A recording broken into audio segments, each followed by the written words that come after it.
Hello అండి, అందరూ ఎలా ఉన్నారు? బాగున్నారా? మేము కూడా చాలా బాగున్నాం. ఇక్కడైతే మా చిన్నోకి ఇవాళ వ్యాక్సినేషన్ వేయించాల్సింది ఉందన్నమాట. అంటే 9వ నెల వ్యాక్సిన్ 10వ నెల వచ్చేలోపు వేయించాలంటారు కదా, అది ఇవాళ వేయించడానికి అని చెప్పి అయితే వెళ్తున్నాం. చిన్ననైతే రెడీ చేసేసాను.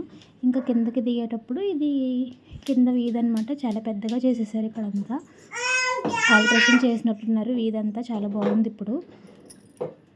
ఇంకా ఈ వీధిలోంచి ఇలా స్ట్రైట్గా వెళ్ళి ఆ పక్కనే అనమాట రెండవ బిల్డింగ్. ఇదిగోండి, ఇదే సచివాలయం అనమాట. మేము వెళ్ళేసరికి చాలామంది అయితే ఉన్నారు. ఇక్కడ అందరూ చిన్న చిన్న పిల్లలు 40 డేస్ 45 డేస్ బేబీస్ ఉంటారు కదా, వాళ్ళకైతే వ్యాక్సిన్ వేస్తున్నారు. మా బాబుకి వేసేసరికి అంటే ఇంకా 4-5 వస్తేనే కానీ మేము అది ఓపెన్ చేయము, 5 ఉంటాయి ప్యాకెట్కి, లేదంటే మాకు వేస్ట్ అయిపోద్దమ్మా, మీరు వెయిట్ చేయండి అన్నారు. చాలాసేపు అయితే అలానే కూర్చున్నాం. మేము వెళ్ళింది అయితే 10 గంటలకు వెళ్తే మాకు 12:40 అయ్యింది మధ్యాహ్నం. చాలాసేపు అయితే మేము వెయిట్ చేసాం. వాళ్ళే ఇంకా వాళ్ళకి తెలిసిన వాళ్ళకి అది కాల్ చేసి రమ్మని చెప్పారనమాట. అప్పుడు లాస్ట్లో ఒక 4 అయితే వచ్చారు. టోటల్గా 5 మెంబర్స్ అయితే సరిపోయారు. ఇంకా వ్యాక్సిన్ వేసుకొని అయితే ఇంటికైతే వచ్చేసాం.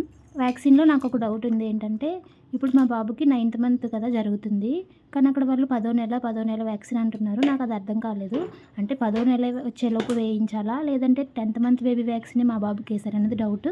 కానీ అక్కడ అడిగితే ఆ మేడం ఏం చెప్పారంటే 9వ నెల వ్యాక్సిన్ 10వ నెల వచ్చేలోపు వేయించాలమ్మా, మళ్ళీ ఇంక మీరు మధ్యలో వేయించాల్సిన అవసరం లేదు, 18 నెలలకి వ్యాక్సిన్ వేయించాలి అన్నారు.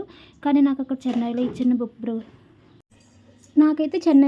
బుక్లో అయితే 15 నెలలు కూడా వేయించాలని ఉంది. కానీ ఇక్కడ అడుగుతుందంటే మన సైడ్ పిల్లలు కొంచెం బొద్దుగా ఉండరు కదా, అటు సైడ్ పిల్లలు కొంచెం బలంగా ఉంటారు కదా అని చెప్పేసి ఏదో చెప్తున్నారు. సరే అక్కడైతే అడుగుదాంలే అని చెప్పి ఇంకొచ్చేసాను. ఇంటికి వచ్చిన తర్వాత మా అమ్మగారు చేపలు అక్కడే మార్కెట్లో తీసుకున్నారు. ఇంకా మా అక్క వాళ్ళు కాల్ చేశారు వస్తున్నామని చెప్పి. ఇదిగోండి మా బాబు కోసం అయితే పెద్దోడికి చక్రాల బండి వాడారనమాట, అది తీసుకొచ్చారు. ఇది లైట్గా నుంచోడానికి ట్రై చేస్తున్నాడని చెప్పి ఇంకిద్దరు చెప్పి, ఇంకా చిన్నోడైతే పెద్దోడిని చూడగానే ఉరకలు వేసుకుంటూ సంకలోంచి దిగిపోయాడు. అని చూడగానే ఆట అనమాట. చూడండి అసలు వ్యాక్సినేషన్ వల్ల ఉన్నాడా, నైట్కి అయితే తెలుస్తుంది. ఇప్పుడే వేసాను పారాసిటమాల్ టానిక్ ఒక 9 ml అయితే వేసాను అనమాట. మా అక్క వాళ్ళు అయితే వీడిని ఇక్కడ వదిలేసి బయటికి అక్కడ ఒక పని ఉందని చెప్పేసి అయితే వెళ్ళారు. ఇంకిద్దరు చూసారా అలా ఆడుకుంటున్నారు. అన్న తమ్ముళ్ళ ప్రేమ అలా ఉంటుంది. ఈలోపు మా అమ్మగారు చేపలు అవి కడిగి అన్నం అయితే పొయ్యి మీద పెట్టారు. గ్యాస్ అయిపోయేలా ఉందని చెప్పి మాకు డౌట్ కొడుతుంది, ఎందుకంటే గ్యాస్ బాగా స్మెల్ వస్తుంది. ఇంక వీళ్ళిద్దరూ చూడండి, ఇల్లు పీకి పందిరే వేస్తారు వీళ్ళిద్దరూ ఉంటే.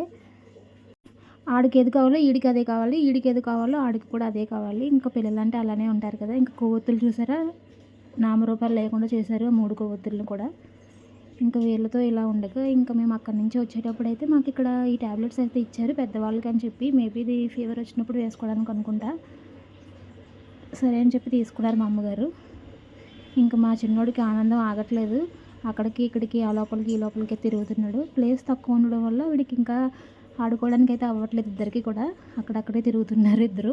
ఇంకా చూడండి, ఇంకా గిన్నెలన్నీ అయిపోయినాయి లోపల. బయట సొంత దగ్గర గిన్నెలు పెట్టింది మా అమ్మ లోపల చిన్న సొంతలో. అక్కడ ప్లేటు స్పూను తీసుకుని అయితే డొప్పు కొడుతున్నాడు. ఆ డొప్పు తీసుకొచ్చి ఈడికి చూపించినాడు. ఈడేమో ఆ స్పూన్ కావాలని ఈడు ఏడుస్తున్నాడు. ఇంక ఇలా అయితే ఉంది పిల్లలతో. ఇంకా అనుకుంటూనే ఉన్నానో లేదో గ్యాస్ అయితే అయిపోయిందనమాట. మా అమ్మగారు పాపం మళ్ళీ గ్యాస్ ఇప్పుడు బుక్ చేస్తే వెంటనే రాదు కదా, ఎక్కించడానికి అయితే ప్లీజ్ మీరైతే సబ్స్క్రైబ్